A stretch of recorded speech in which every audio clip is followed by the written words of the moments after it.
Nah, jadi uang itu menurut Nafa katanya dipakai buat ngontrak rumah atau kos di sekitar Senayan yang harganya 3 juta per hari. Iya, jadi kan iya kan dia bilang juga si dia ngontrak rumah 3 juta per hari. Yang atau kos-kosan gitu lah. Kos-kosan 3 juta per hari. Dia, jadi itu di hotel aja.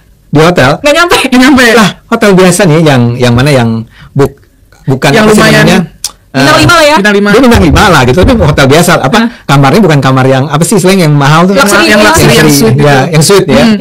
Itu kan paling nggak nyampe sejuta juga. Ya, kalau nggak 1,5 lah mentok. Ya. Tapi ngapain juga di sana? Ya, iya makanya. Untuk wakil rakyat, kalau mau ngontrak rumah, yang ngontrak rumah biasa aja. Dia kan juga bilang hampir setiap hari, Ade Armando tampil di Cokro TV. Dan dengan mudah kita ketahui bahwa dia adalah salah satu produser atau pemilik channel. Dia bukan bintang tamu. Dan di video yang berdurasi 55 menit yang ditayangkan pada tanggal 22 Agustus atau 3 hari sebelum demo meletus ini, Ade Armando dan host Cokro TV lainnya sukses membuat rakyat yang malas belajar jadi tersulut amarah. Mereka membakar gedung-gedung milik pemerintah yang dibangun pakai uang rakyat, ratusan kendaraan dinas ikut dibakar dan dirusak, rumah-rumah pejabat dirampok dan bahkan 4 nyawa harus jadi korban. Dan sekarang dengan kepala dingin, perhatikan baik-baik bahwa di sepanjang 55 menit video provokasi ini sesungguhnya hanya berisi kebohongan dan pembodohan publik. Kami akan bongkar dan kupas satu-satu dalam beberapa episode agar mudah dipahami, dan ini adalah episode kedua. Silahkan nonton episode pertama di channel ini, linknya kami simpan di kolom deskripsi.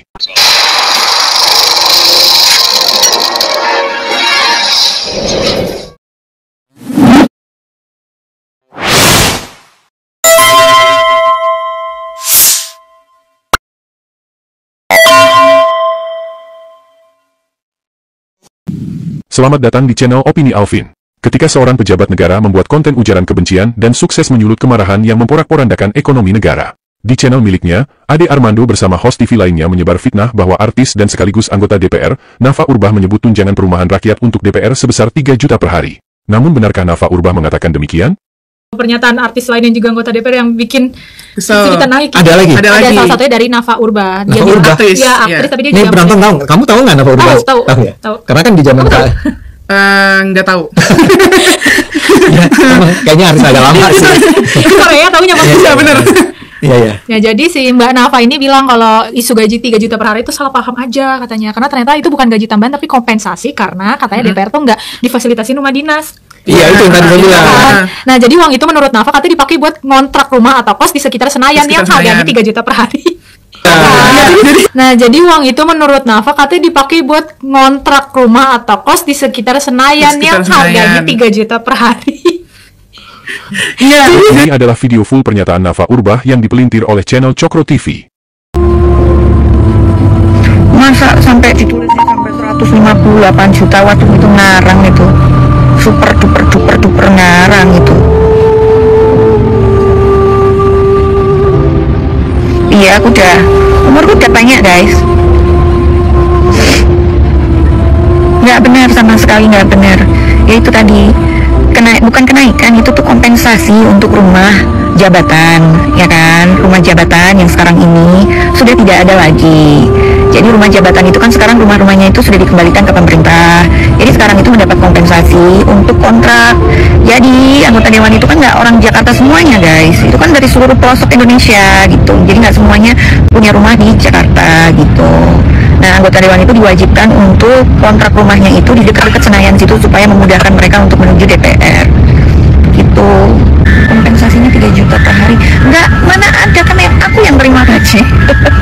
Itu makanya aku kaget banget pas waktu dia terus abis itu dihitung-hitung sama dia DPR bisa gajinya 158 juta per bulan. Hah? Sekondi satu saya ketuk loli yang ngitung gitu ya belum reses. Nah, reses itu ya buat rakyat apa ya? Itu gitu loh maksudnya kita sebagai anggota dewan yang kita urusin 5 kabupaten gitu. Ya kalau gedabrus ya kamu bukan, berarti kalau kamu bilang gedabrus berarti kamu bukan orang dapilku, kamu bukan konstituenku, kamu nggak dari dapilku. Beban negara kata siapa?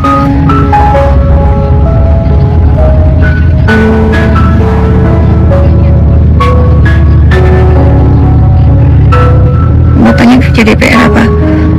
Kamu dapil berapa? Yang mau tanya kerja DPR itu apa aja? Aku mau tanya balik dulu, kamu warga mana, dapil mana, wakilmu siapa? Sudah selesai.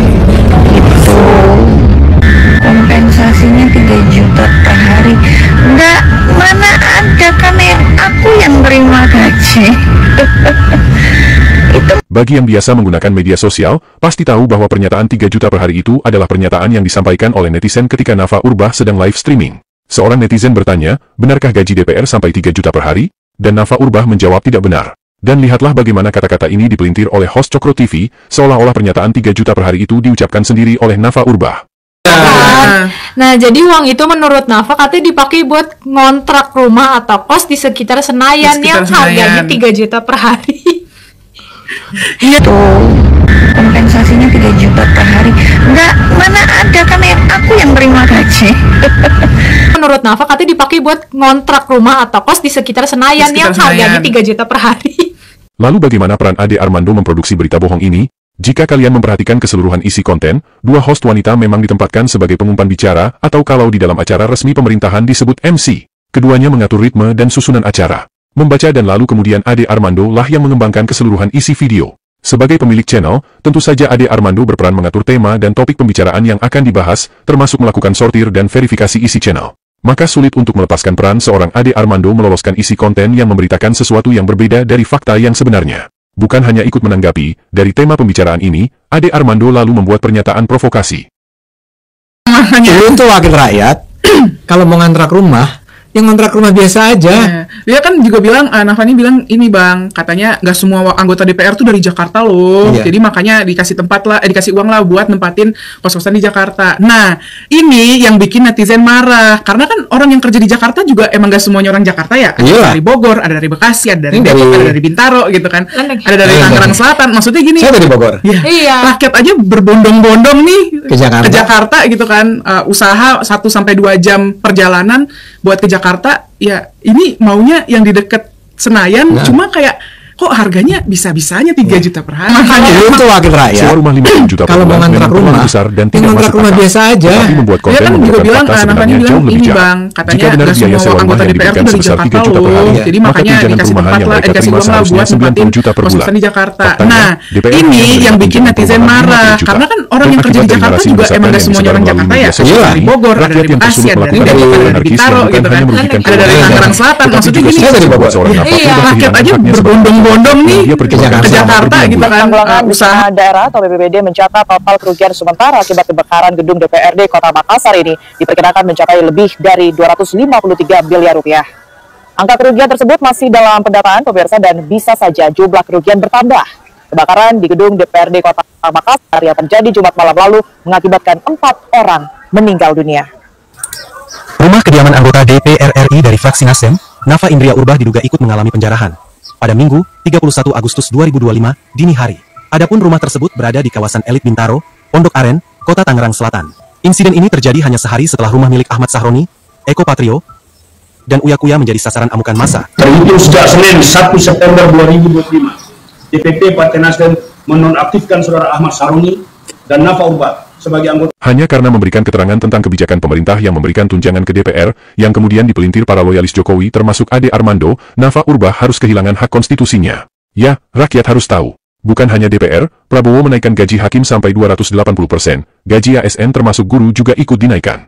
Lalu kenapa Ade Armando politisi PSI yang sekaligus menjadi komisaris di BUMN hanya menyerang DPR? Kenapa Ade Armando dan para loyalis Jokowi lainnya tidak menyerang kebijakan Jokowi menempatkan para relawan, teman kuliah dan keluarga sebagai komisaris yang mengisap dana perusahaan selama bertahun-tahun tanpa melakukan pekerjaan apa-apa? Saya memberi tugas kepada Badan Pengelola Investasi dan Antara Indonesia untuk membereskan BUMN kita.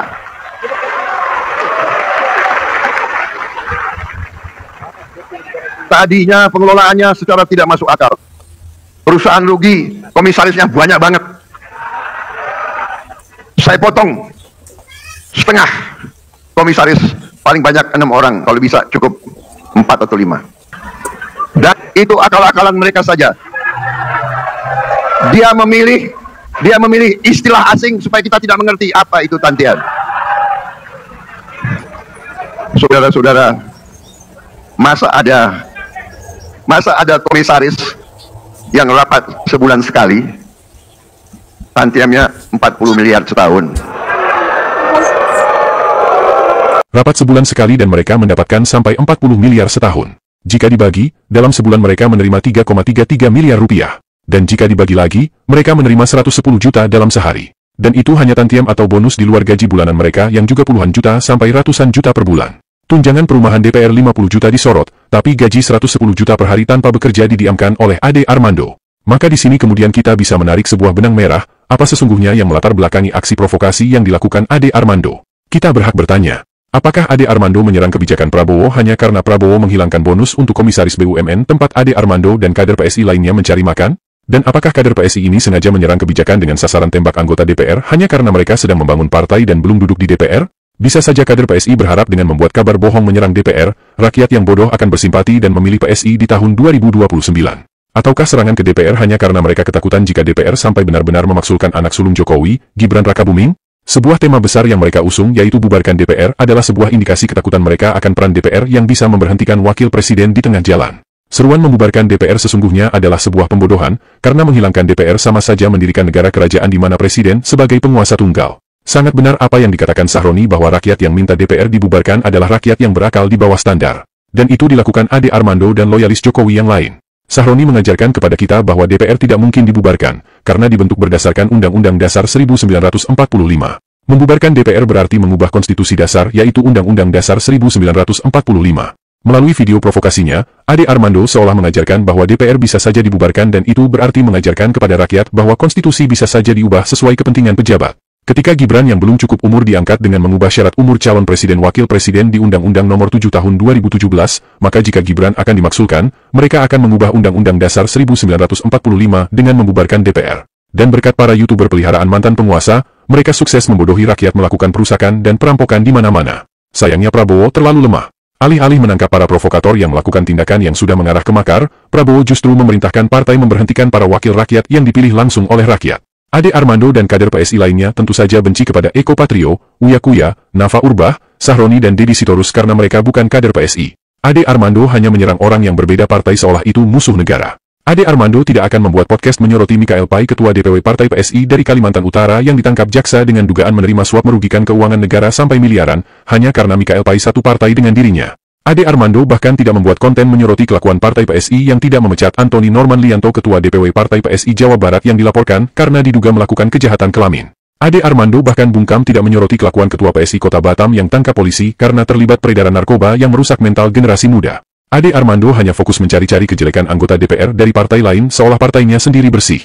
Maka jika Abraham Samad dan beberapa konten kreator lainnya dilaporkan oleh Jokowi karena dituding melakukan fitnah dan penghasutan walau tidak menimbulkan huru-hara, bagaimana dengan channel Cokro TV yang dikomandani Ade Armando dan beberapa YouTuber yang bergabung dalam YouTuber Nusantara yang melakukan provokasi menghasut rakyat melakukan demo yang berujung pada perusakan dan bahkan menghilangkan nyawa orang lain? Beranikah Kapolri Listio Sigit Prabowo bertindak, menangkap dan melemparkan Ade Armando dan kawan ke penjara?